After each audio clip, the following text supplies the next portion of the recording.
For joining. I'm Alana from Win-Win. Welcome to the podcast where today I've got my special guest who's going to be answering everything to do with how or what tickets and licenses that you need, especially truck driving tickets and dangerous goods and forklifts to actually get a mining job. Amber Wright from, hang on, I've written it down so many times.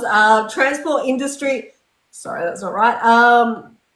Yeah, that's right. Transport Industry Training Solutions. Woo, that's a mouthful. Amber, welcome to the live. How you going? Hi, how you going? Good. What's happened to your camera? I thought I don't know. Should be like the bottom left. Oh, no, you've gone. You got offline. Oh, no. Okay, hang on. Amber's just gone MIA. Let's wait for her to come back. Oh, hi, Ash. How you going? It's all happening here. Mining industry job insights. Anything in particular you want to know about? Hi, user 9779, blah, blah, blah. Do we help people in the paperwork required to get into Australia? We do have our own migration agent, so if you need help with that, you can either go into the link in my bio in my Stand store, or you can contact us at info@winwin.com.au. Let me just see what's going on with Amber. Okay. All right, Amber, I've just sent you it. Okay, let's go. Keen for a traineeship on dump trucks. There we go, Amber. How you going? Sorry. We keep it pretty real here. We keep it pretty real. We've got it sorted in the end. Your hair looks great.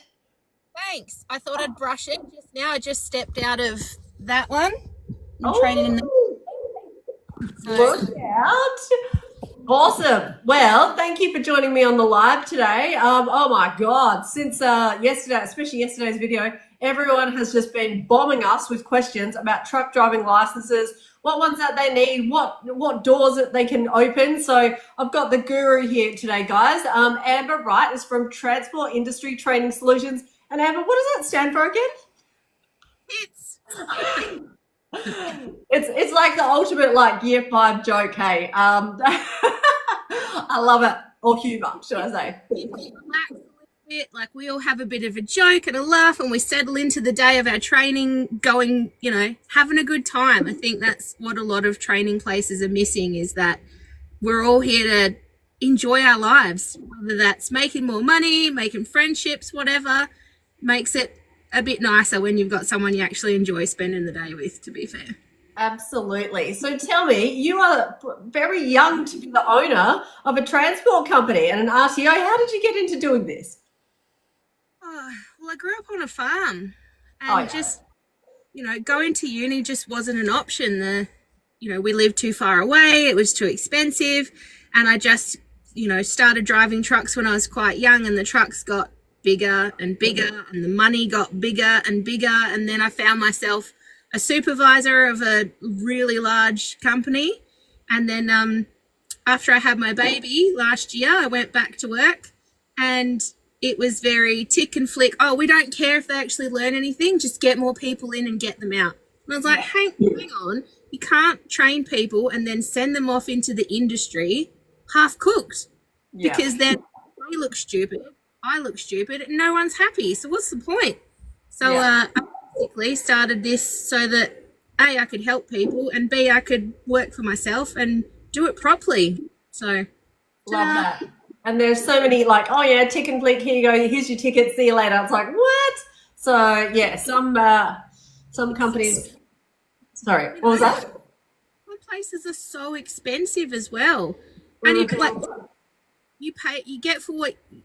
what you pay for, right? If you're going to pay for good training, you should get it. You should get help. Everybody who's trained with me, they have my phone number directly. I've had so many phone calls from people. Oh, hey, I can't quite remember how to do this, or I can't remember how to placard my truck for dangerous goods. I'm having a brain fade. All good, mate. Got you. What is it? Yep, cool. Do it like this. No problem. Look at this bit in the book again. Oh, thank you. You can actually get some support. Yeah. And that's the way it should be. Hey, you're a real person dealing with real people, trying to help them to achieve their goals. I totally can understand that. All right, well, let's, as we're going along, I'll ask you some questions, and then we'll also get into some of the questions that have been sent in, which is about 2 pages worth. So let's start with this one from No Caller ID. How many questions for the HR theory test? have just moved over from to Perth from New Zealand. I think there's about 12. It's really not much. I'm actually thinking about putting a link to that on my website as well, because you can go through and you can practice, and it has like all the questions and you can practice them as but yeah, there's only about 12. They're very basic, but you can reach out to me on my website and I'll send them to you if you like. Yep, there we go. If you need help, no caller ID, reach out to Amber. By the way, there's a link in my bio if you do want to go to, if you're watching this and you go, yes, I definitely want my HR license, or I'm coming over from New Zealand, which is my next question. How do I swap all my tickets over? I swear we've got half in New Zealand at the moment, and I don't blame them. The economy is so fucked over there. Pardon my French. Third of them already, so the rest of them are on their way. Yeah, that's it. What's the easiest way for a Kiwi coming over who, especially, I've got my Class 5 license, how do I get it swapped over without having to, spend all this time and money resitting everything and doing it the hard way? Unfortunately, there really isn't any other way than doing the assessment. Yeah. So the best thing to do is you have to have a WA driver's license. You have to get here, get a WA driver's license. They'll automatically swap them at the DOT. But then when you apply to a driving school, now you'll get driving schools that say, come and do it in one day. Don't do it. It's a trap. By the end of the day, you will be so mentally drained that sitting an assessment is just not worth it. Do 2 days, spread it out a bit more. The guys I work with at West Oz have like a little package for people that are already really experienced, but just need to, swap that license over. So the way we try and look at it is we don't need to tell you everything, but we need to show you how to pass the assessment here at the DOT. Yep. We then value add by teaching you stuff that you'll need on the mines, but we really need to get you assessed, competent and licensed so that you can then decide, right, I want to come back and have a go at going up Greenmount Hill or doing whatever, but we're not sort of wasting your money by going, oh yeah, do all this training that you don't need, because it's just unfair. We'd much rather see you go off and then come back to upgrade your license later than drag more money out of people. So yeah, absolutely. And tell us, what are some of the courses that you do run? So we do HRA, B, which is Synchro, which is like a car, and Road Ranger. Then we've got HC, Auto Synchro, and we have MC, Auto and Synchro. So we have quite a range. We did have Road Ranger MC, but no one wanted to do it because it's really hard. So now there are a few little loopholes in the system at the moment. So if you've got your HR Synchro or Road Ranger, you can sit your MC in Auto and that license will transfer up with you. Ooh, so awesome. It's good, but it's not the best way to do it. Best practice would say, come and get your do your license, get your MC, and then come back for like a 2 or 3 hour lesson and drive a Road Ranger with trailers, because I tell you, she's different. Yeah, that was our setup's 45.5 ton, right, which is pretty much an empty triple. If you're out there working on the mines and you've got no experience actually driving a Road Ranger with trailers because you've only done your MC in an auto, come in, we'll give you some lessons and get you sorted out. Yeah, awesome. Love that. And let's just dispel a few myths here. To get an HR driver's license, how long do you have to have your full license for? 3 years. There we go. And then when you're upgrading to the next one up, which is it the MC or the HC? MC. So after you've had your HR for a year, you can go straight to your MC. Yeah. But I always like to tell people who are actually vested in being good, competent operators, do it in steps. Like, come and get your MC, get licensed, but go back out into the real world and do some HC experience first before you're like, yeah, I'm licensed, I'm going to go and drive a quad now. Like, it's a lot. It's a lot. I'll bet. And we've got no caller ID who's asking some pretty good questions here. Having a Class 4 New Zealand license, does it grant you an HR open license, meaning able to drive any gearbox? if you come over with a license, I'm not sure about whether it grants you I'm pretty sure it does actually, because in the last 6 months, I've done about 10 Kiwis and they've come over, they've sat their MC Auto and it's given them MC Open class. Perfect. There we go. Excellent. And sorry, yeah. With wanting to get onto the mines, a lot of people, like the lady I trained last week in the HR Auto, she only had an auto car license, right? So if she'd done her Synchro or Road Ranger, it then automatically gives you an open class car license.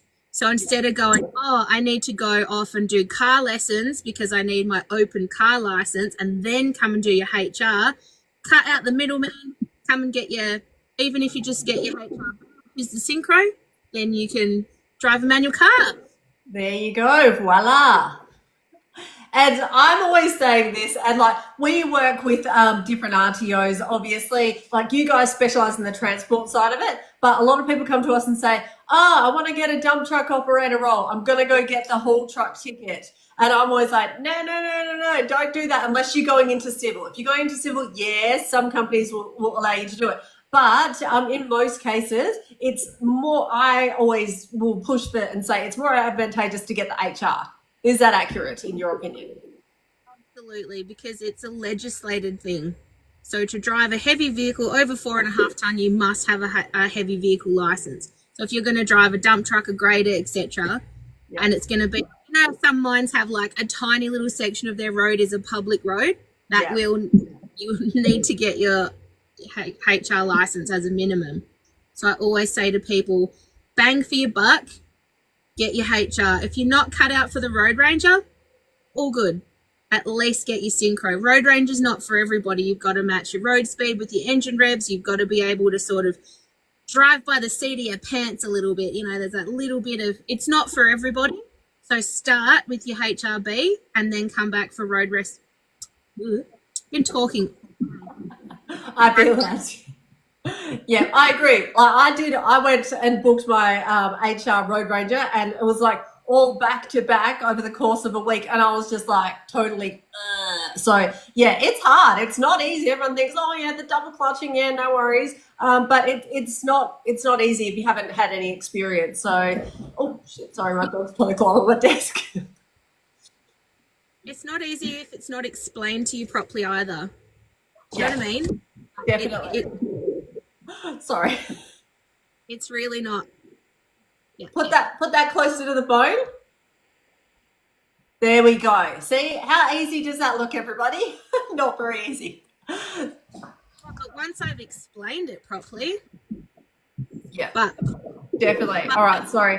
Is there a reference book to study for the HR theory test? There is. It's on the DOT website. I'll put a link to it on my website. But we have, once you've booked and paid for training, we have a whole series of driving videos.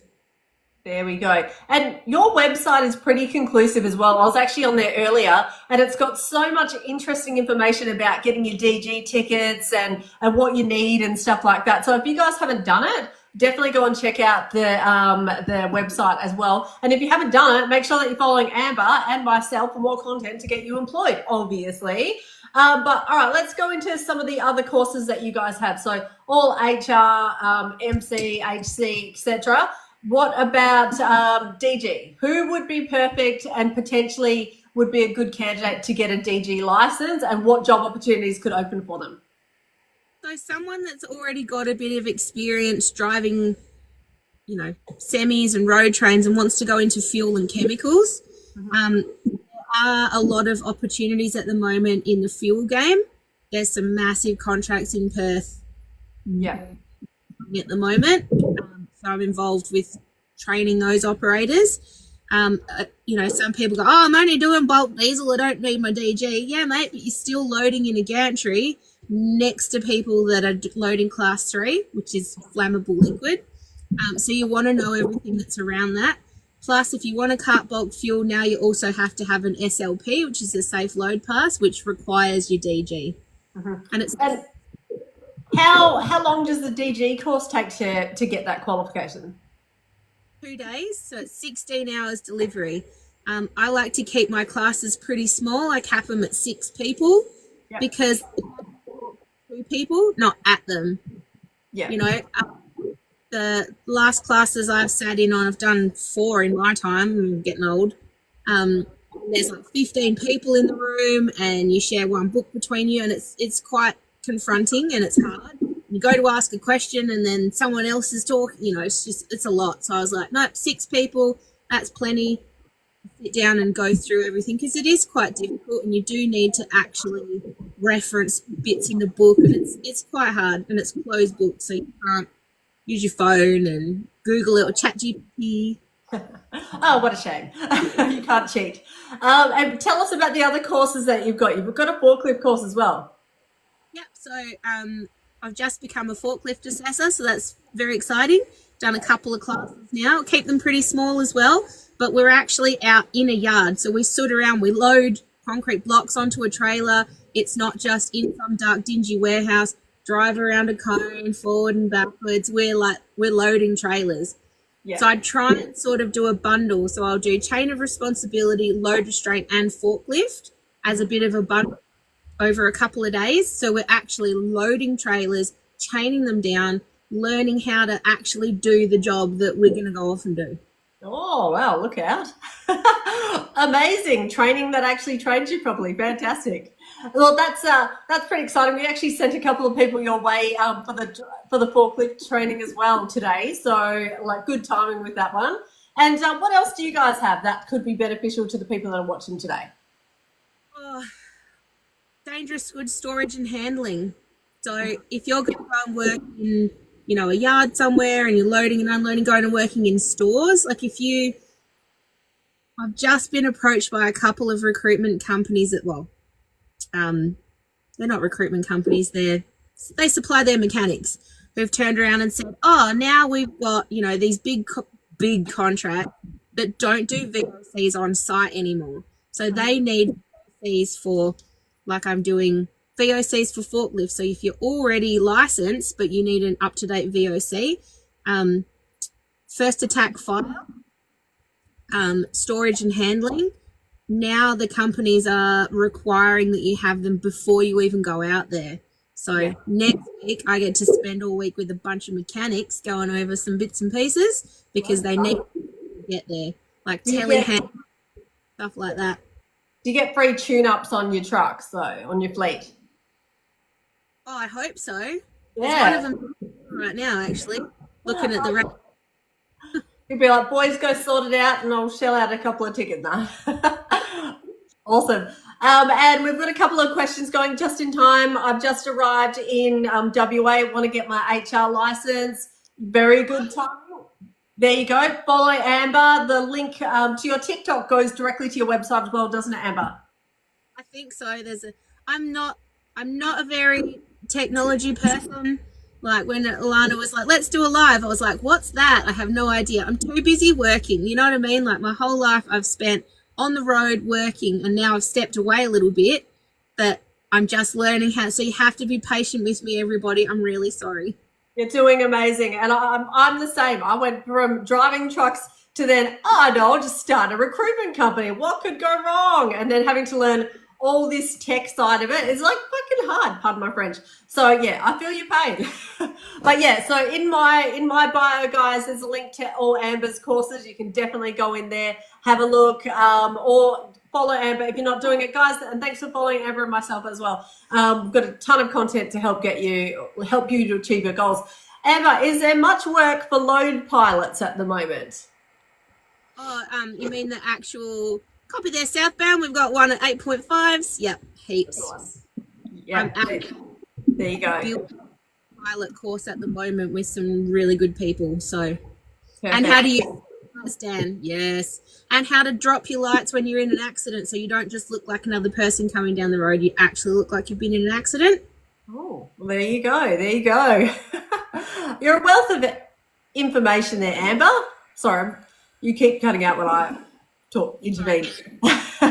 No, all good. Thanks for sharing the live, guys. How to use spotlights. Absolutely, definitely. You're so welcome.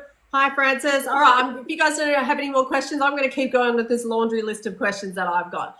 Amber, talk to me. You've been in the trucking industry for a very long time. How has safety changed, and also women within the industry? Geez, I don't think we've got enough time, mate. It's a lot better than it used to be. It's a lot better. Like, I started driving a quad when I was 21. I'm now 35. Mate, you're young. I feel 100. So it has changed a lot. Like, I used to get a lot of, I'm not going to lie, I've been abused at work by supervisors and other drivers. I've been sexually assaulted. Like, I had a really hard time when I first started, and it took a lot of the old boys to be like, she's doing a good job. She's here for the right reasons. This is it. This is enough. And then the more women that came into that level of driving showed that they've got it. They've got everything you need. We're just another driver. We don't deserve to be treated any differently. There goes the mechanic. Bye. Get back there, fix the truck. Pretty much, yeah. Off to get some parts. We don't want to be treated any differently. We just want to get on with it. We're not here to look pretty and do anything different. We're here to get paid like everyone else. And I think that sentiment has really changed lately, and employers have started to see that, we have the skills, we have what we need to do to be, an asset to someone's business. So yeah. Oh, agreed. And I know that, like, back in the day when I was actually working in the mining industry, it was the amount of times you heard, oh, females are so much better on the machinery. And I stand by that. I used to, like, some of the guys on my crew, I was just like, what are you doing? Like, why are you hitting the isolator switch with a rock instead of just cleaning it out? Or, you know what I mean? It's like, really? So, yeah, that's it. I think if anybody trained correctly and they know how to think and they know what to think about and follow things logically, they're going to be a good operator. So you can take a man and a woman and train them exactly the same and they'll be perfectly fine. But if you take a man and a woman and you train them shit, the man's always going to go ahead because they have the confidence that women tend to not have. Women like to know all the little details. That's why I have this pen, because when a woman comes in, we write everything on the board. So this is how the gears work. They go up in steps. They go up in stages.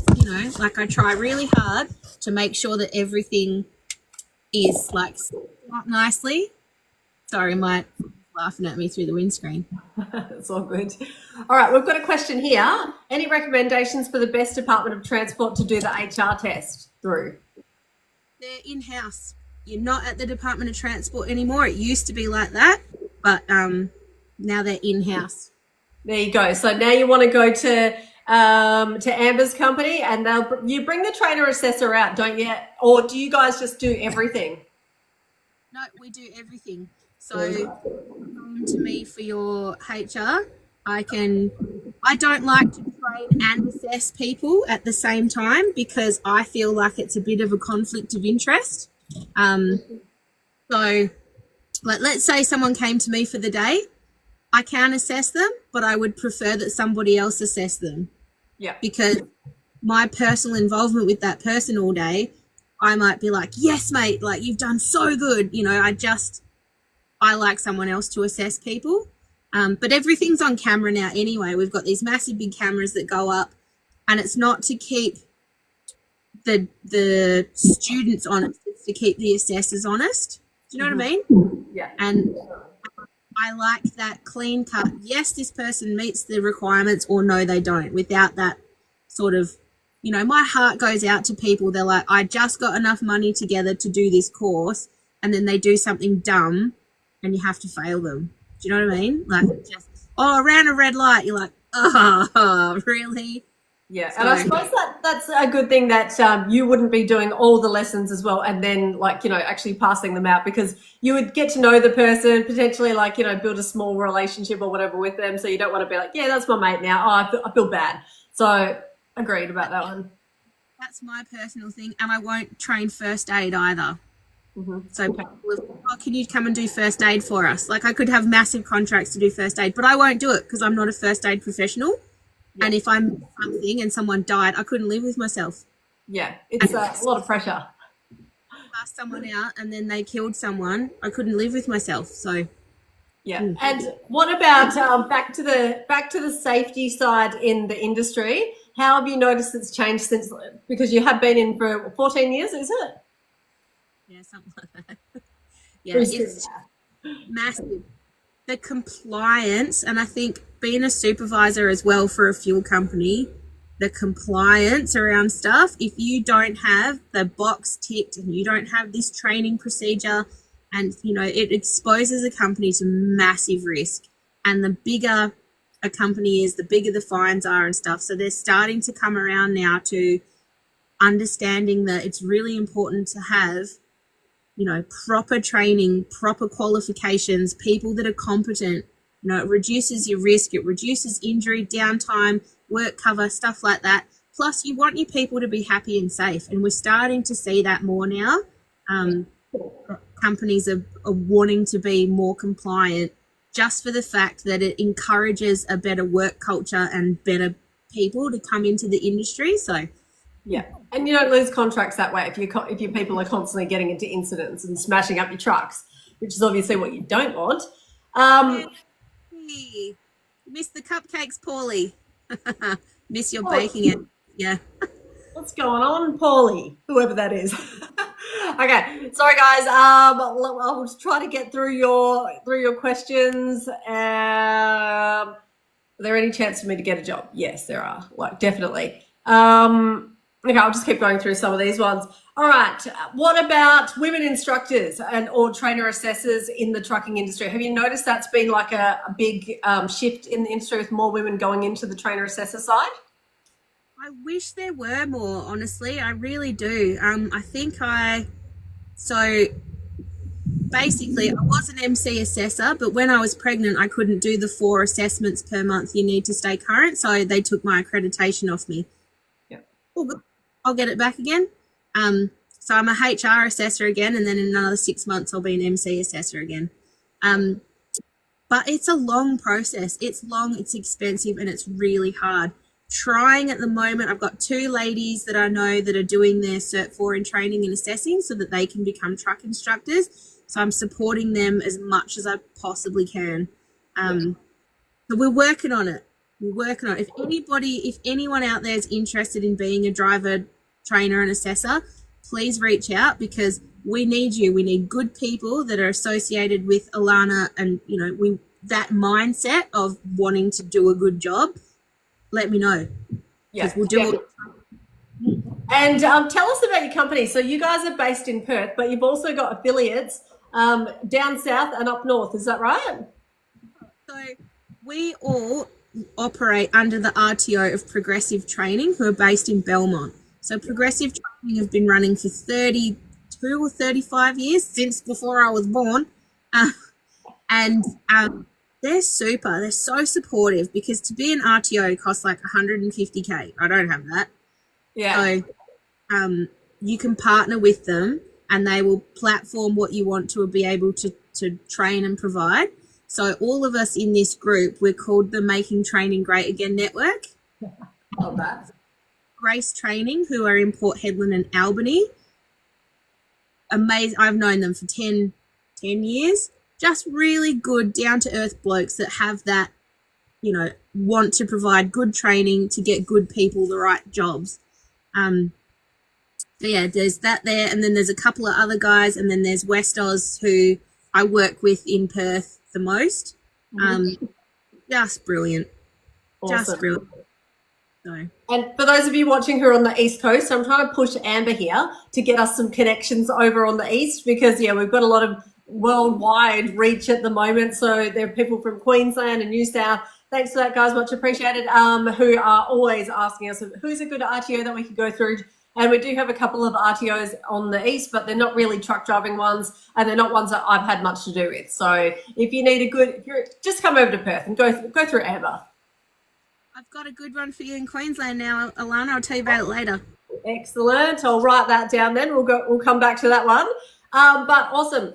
Oh, Ozlink, possibly the best RT on the East Coast. Thank you very much for that. Much appreciated. We'll definitely have to check them out. And guys, if you're not doing it, but you're interested in getting truck driving licenses, DG, forklifts, or anything like that, make sure you're following Amber's channel. She's got a ton of funny content on her TikTok, and it also leads back to her website and everything like that. So thank you, A2K, whoever you are, who's saying good on you, Amber. Absolutely. Okay, let's go back onto this one. What are your thoughts? This is a question that came up about 4 times yesterday.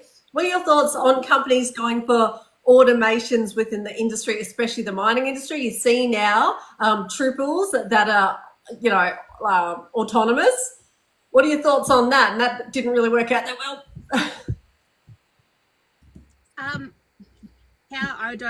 I don't want to get cancelled. Thank you very much. Me. You can't automate trucks to that level. You just can't. There's such a dynamic to driving something that large, that fast. It's not going to be as big as they would like it to be. You can't, a machine doesn't have the feel a person does. You can tell when that trailer's stepping out on you and you know what to do. You just send it forward in a straight line, whereas a truck would go, oh my God, I got to brake, and they end up upside down. Yeah, absolutely. And spot on there, Alia, it's dangerous. Absolutely it is. Like, you can't go past, some operators are maybe not the best, but, you can't go past that, having an actual driver in there. And yeah, damn right, Dan, I want to see a computer change a tire. Good luck with that, companies. But yet again, please don't cancel us. All right, let's go back to some of these. What is the most common ticket that you got, or license, should I say, that people come to you for all the time? Probably the HR and the MC, because the HR is your way in and your MC is your way up. So, yep, up to the Monday. Yeah, definitely. All right, fantastic. And how do you structure your courses in terms of like theory versus practical components? So when you come in the morning, we have an eyesight test you have to do. Then you have to do your your theory side of things. So that takes about an hour in the morning.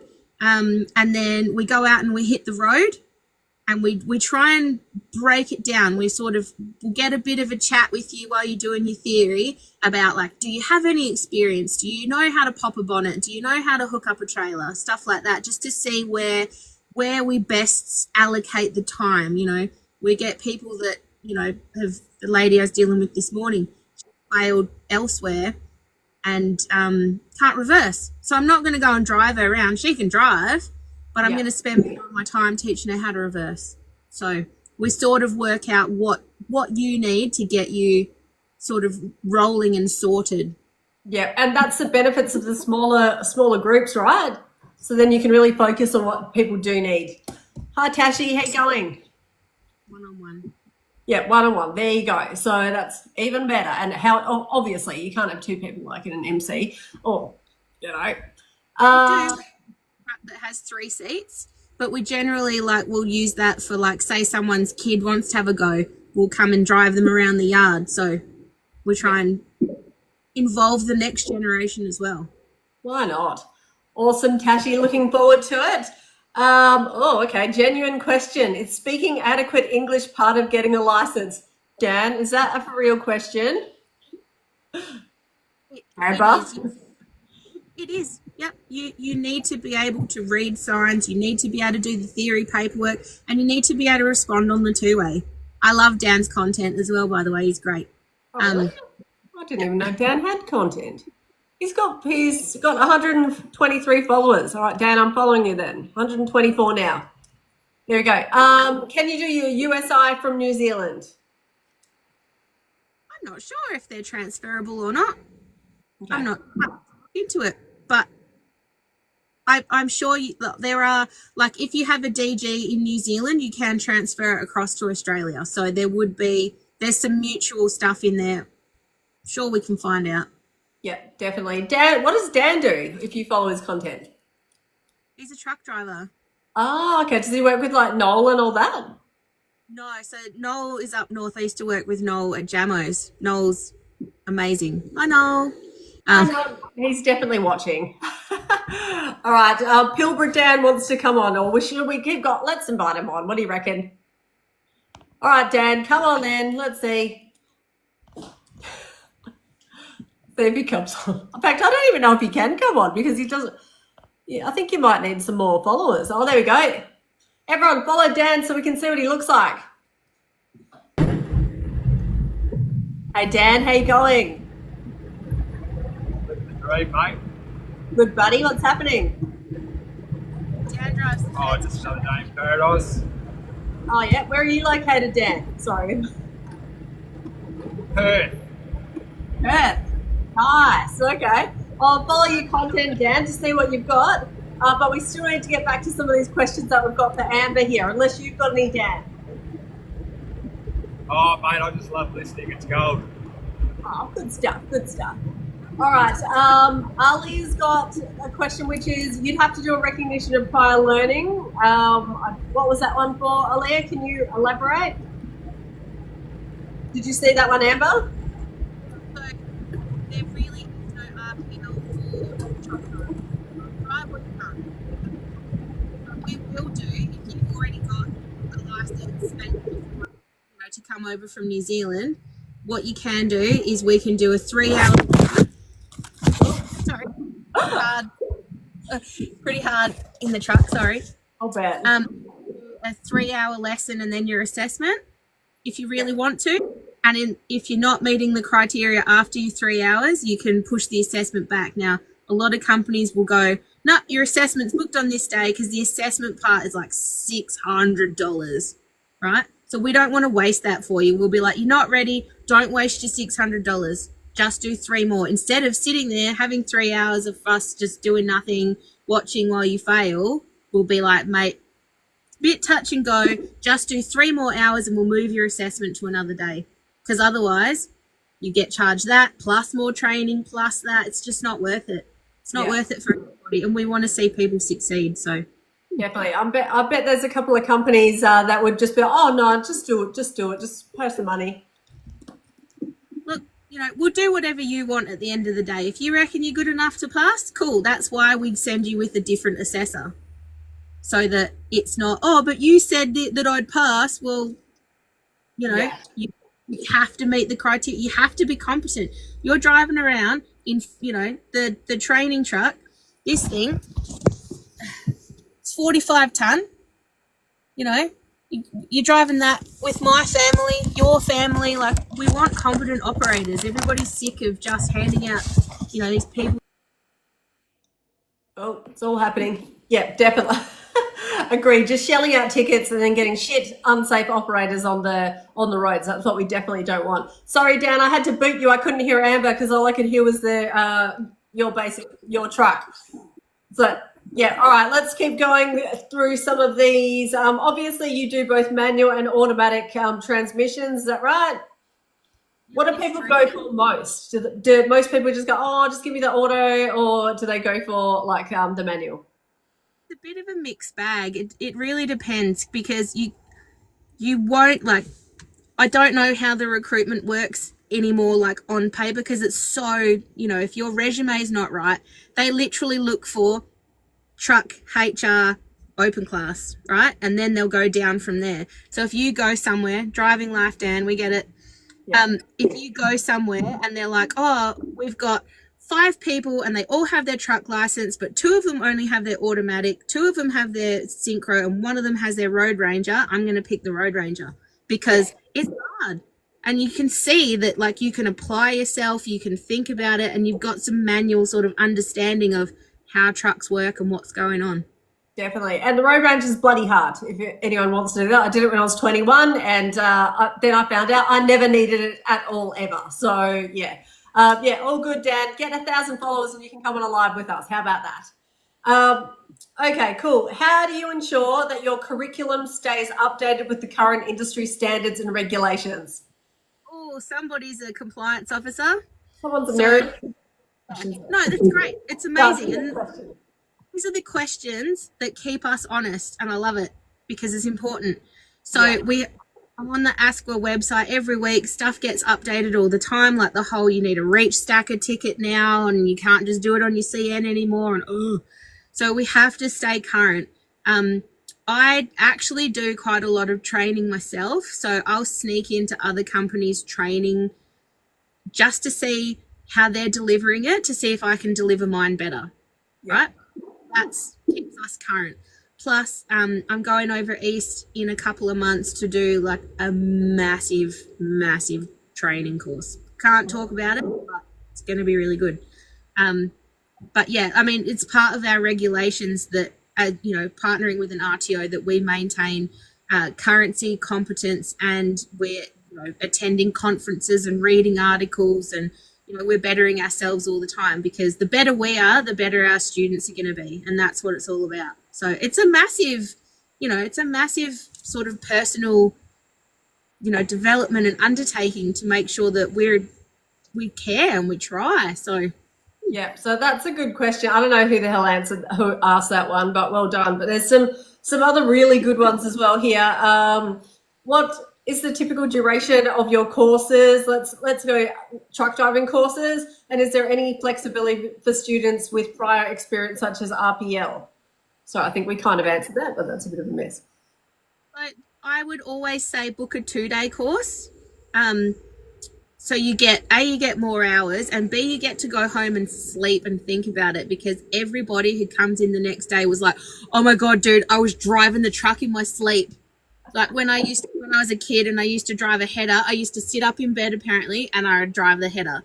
And my mum would be like, what are you doing? You're like, yeah, because your brain takes time to process it. So, the more I look into the way brains work, which is actually quite interesting, the more I think, yep, definitely do a 2-day, because at least you can go home, think about it, it actually seeps into your brain, and then you can come back the next morning, practice it for 3 hours, and then go and do your 3-hour assessment. So yeah, there you go. I remember when I did it all those years ago, like over 20 something years ago, and I went in the first day, I was like, yeah, this isn't bad. The next day I got better, and then the third day I was it all went see you later out of my brain, and I was like, what the hell? You would think that you would just get better, but the fourth day, bang, it was all good. So yeah, I don't know, it depends how you learn, I guess.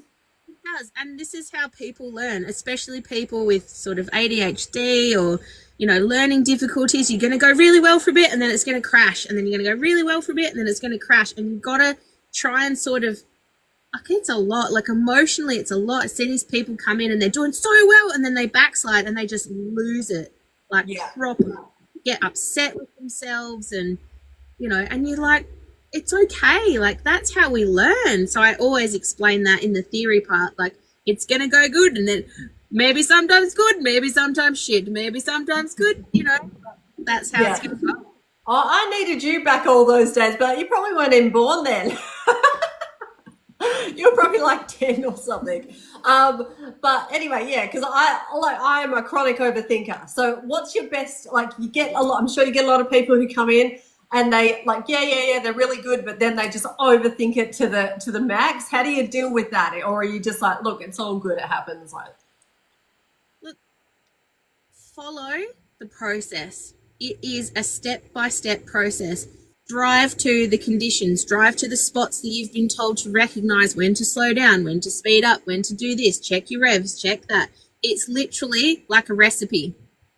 This plus that equals your license, right? But if you get in there and you're like, oh no, I just stuffed this up, I like to explain how the license is structured, right? It's a points process. So if you stuff one thing up, as long as it's not horrific and you're up the curb and the truck's doing this and stop sign, there's poor and fair, right? You get 2 poors or you get 8 fairs. So you can have oh yeah, they were a little bit slow to take off, or a little bit this, a little bit that. The way I like to think of it is this person competent, but they just need a little bit more fine tuning, or are they not? Yeah. Right? They're competent, but they need a little bit more fine tuning. I'll give them a fair tick. If you get too many fair ticks, it's a fail. If it's poor because you're not competent on that, I'm going to fail you, because you're driving around with my family, Alana's family, everyone's family. You want to know that people are good to go. Yeah, definitely. Tell me about, sorry, what were you saying? Mechanic Tools one. Yeah. There are some sites where you just fly up there and there's tools everywhere, and there are some sites for smaller sites that you have to take your own. So both, Caleb. There we go. Okay, now tell me this. I remember I was going to back in the day, obviously a long time ago, and it's like one of the things that the trainers was like, oh, you've just got to completely exaggerate looking in your mirrors. Like every couple of seconds, just like look in your mirrors. Is that true? Do you? Yeah. So, does the candidate check their mirrors before they brake? Does the candidate check their mirrors before they indicate? You can fail on not checking your mirrors enough, right? So as you drive along, if I'm just doing this like I would, right, like I would if I was driving. Yeah. What? Yeah. Drive along. I've checked my mirrors 4 times. You can't even see, right? Especially some of the boys drive like this, and they got the gear stick up here, and you just like no. So you're driving along, hands at 10 and 2 on the wheel. Check your mirrors. Check your mirrors like that, so they can actually see you doing it, because you need to exaggerate it a little bit. Because you don't want to fail on that. Do you check your mirrors before you brake? Because you need to check that you're in your lane properly, and that there's no one around you that's going to smash into you, because people don't pay attention. Definitely. And how do you find, right, drivers in just cars versus like when you're trying to train a truck driver? Oh, it's hard enough driving a car with other drivers at some stage. What sometimes they say.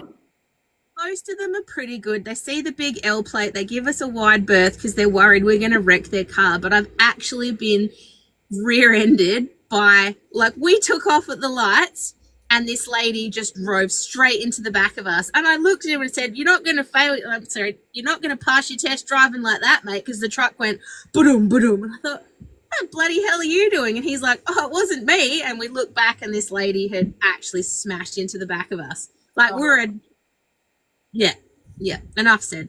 Yeah, okay, cool. We'll move on. Peppy has just asked, is it compulsory to have a driving license? Yeah, it is. And this is basically for any mining job. I even like kitchen hands, utilities and cleaners up there. You need to have a driver's license. In most cases, a manual driver's license. So yeah, to get upgraded to the HR, absolutely you need a driver's license without a doubt. Okay, there's some really intense questions going on here. So let me just go. What's your average course completion success rate? It's hard to pin it down because I used to work for a company and they were like, oh, we have a 80% pass rate, but the quality of their candidates they were passing, not good. We would rather not see you sit your assessment and fail, right? We would rather say, righto, mate, don't waste your $600. It costs us money. Yeah. To defer someone. It costs the company money. But we'd rather see that than see you go, fail for something silly and lose your confidence. Because then we can't book another day because we've got to book a half day for you to come back. So, it costs us money to defer you. So if you're getting deferred, it's because it's your best interest, not ours. Yeah. So I'm a good driver. So I should go. It makes our pass rate better because if you are tired, not going to pass, you're stressed out, you're in your own head, we'd just say to you, don't bother sitting, come back next week. Paul works nearly 7 days a week, DOT, because that would breach his fatigue. Like this bloke works so much harder than he needs to because he's trying to help people. Yeah. So. Oh, that's nice.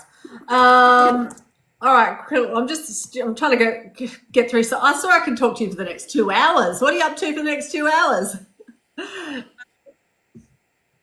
Yeah, I know you. All good. Okay, I'm just going to get rid of that. Do you have any partnerships with transport companies or logistics firms for job placements after people have got their licenses with you?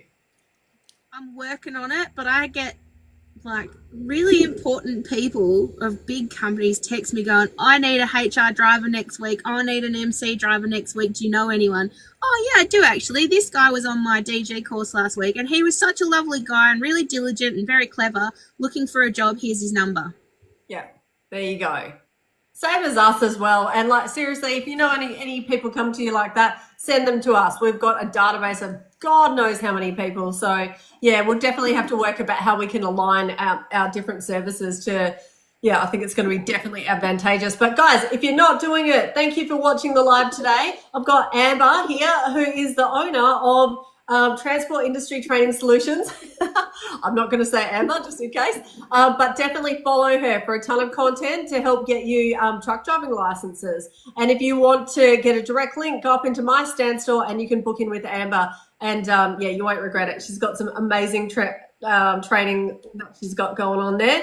Okay, let's go. What are some of the costs associated, especially with the HR license? So HRA, HRB, ballpark.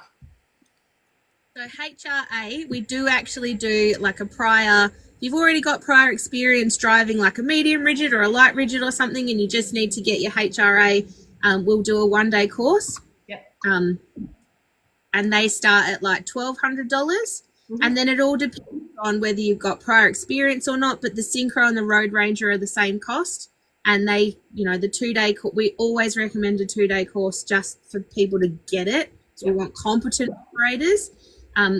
They start at about $1,500 to $1,800, depending on the level of competence. So we sort of work it around you, but you know, you're not going to get out of here for under $1,000. Yeah, because it's expensive. Yeah, and you know what? Like a lot of people say, "Oh, that's expensive," but it's like, firstly, no, it's not. It's a tax deduction, right? Unless the government has weaseled their way out of making that a tax deduction, which I don't think they have. And like, you know, you're upskilling the amount of money that you can go after when you do get these licenses and qualifications. So yeah, I'm like, everyone just calm down. All right, we've got D Slav has just asked, I have an EU license with class 1 articulated lorry over 40 tons. Would he need to redo his test? Yep. But if you came to us and were like, right, I can already do it, you could come in and do like a 2-hour assessment, right? Like we'll check how good you are, because the standards of driving here and the standards of driving there are completely different. Do you hook up a trailer the same way as we don't? You know, but you could come in and just sit your MC. If you've already got experience at HC, I'm pretty sure you can just come and do your MC, but you still have to do the assessment. There you go. And damn right, Rob, you make your money back with the job opportunities, without a doubt. Do you know Rob, Amber? The name looks familiar. Yeah, he's up in Port Hedland. I'm pretty sure he's up there with Noel. That would be nice. Yeah, cool. All right. Again, I'm just trying to find some of these questions that really easily. I'm not asking that. Do you provide study materials or online resources to assist with learning? Yeah, absolutely. I've got a dangerous goods package that I send to people. I shouldn't hand it out as freely as I do, but if anybody's interested, I just email it to people. It's like a bit of a driver's book, but it's got lots of pictures and stuff. But West Oz have a full range of videos on how to drive, how to turn corners in an MC, how to do your pre-start, hook up, reverse, etc. They're really good. Now, they look, you know, we're all pretty basic B-word, right? We're not massive big companies with thousands and thousands of dollars to go and spend on cool videos, but they're good training, good explanation of what you need to do. And so once you've booked your training, we send that and you can read everything and you can watch all the videos, and they're really good. They're really good, actually. Are you in some of them, Amber? I'm not in bloody any of them. What? That's ridiculous. Rough. You need to be like, look, these all need to be reshot with me in them. Yeah. All right. We've got Lincoln here who's just asked, is it easy to transfer a New Zealand Class 5 over to the Australian one? Got to do your assessment, bud. Yep. Got to do have a WA driver's license, and then come in and we'll assess how much time you might or might not need. So come and do your assessment. Perfect. This is not truck related, but Thick Jimothy 24 has asked, just wondering how hard it is to get a job in HSE with only 6 months FIFO HSE experience. As soon as you've got the experience, you're good to go. It's pretty easy to get work. So getting your actual foot in the door is the hardest part. But then once you've got it, you're good to go. You elaborate on your resume and then bang, you should be able to get any related roles that you're after. Trash spoon racer. Any restrictions if somebody has a serious criminal record in driving? You won't be able to get a dangerous goods license. Perfect. So if you your license more than once, they will look at it. But the only problem is you've got to do all the training, all the applications, all the stuff before they'll assess your license.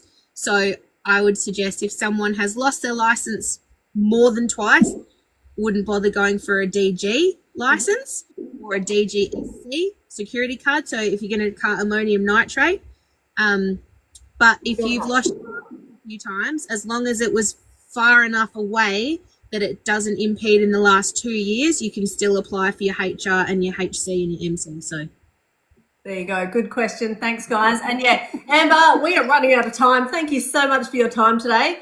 It has been awesome to finally see you face to face and have a chat with you. And tell me, where is the best place that people can get hold of you if they're interested in truck driving licenses, DG, fire training, anything like that? On my website, which is www.titraining.com.au. There we go. Get onto that, people.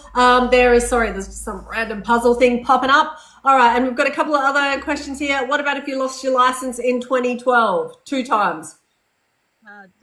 Look, it's more than 5 years ago, so it'd be fine. Yep. All right, perfect. Any quick fire questions, guys? Drop them in the link. We've got 3 minutes. Amber, this has been awesome. How'd you go today with my connection with your? Yeah.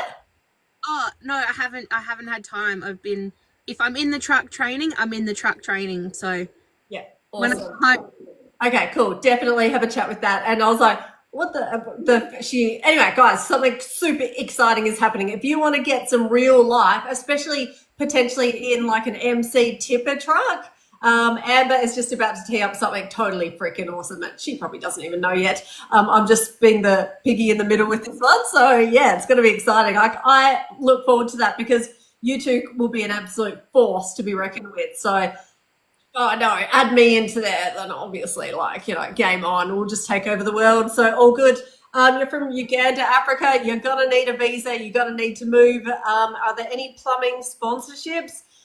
Occasionally they pop up. It's not a massive one because to get plumbers over here, it's extremely easy. By the way, we've got a brand new job. If you're a plumbing trainer assessor and you'd like to work with apprentices, we have got a brand new opportunity, which is a remote hybrid opportunity. So go to our website, winwin.com.au, or go up into my stand store. There's a link in there for all our vacancies that we've got. We've got some local stuff and some FIFO stuff and some big jobs coming up as well. So if you need help getting a job, make sure, firstly, you're following Amber and myself. Thanks for joining us today, Amber. Anything else that you wish people would know about driver's licenses or trucks on the road or anything like that? Do your due diligence. I don't care who you train with, as long as you're going to be competent when you're trained. So anybody who's like, oh yeah, we can do your MC in a day, yep, 7 hours of training and your assessment, don't do it. Don't do it. Because guess what? I'm retraining those people right now. Yeah, definitely. And if you think, oh yeah, but they're like charging $700, I can get it done in a couple of hours. Yeah, good luck with that one. No worries, Tim. Lovely to be answering your questions. And tell me, Amber, one more thing before I let you go. This is a question that did pop up as well for females who want a female trainer. And I'm always just sending people your way anyway. I was like, go this way. What do you think the main difference between a male trainer training a female versus a female trainer training a female would be?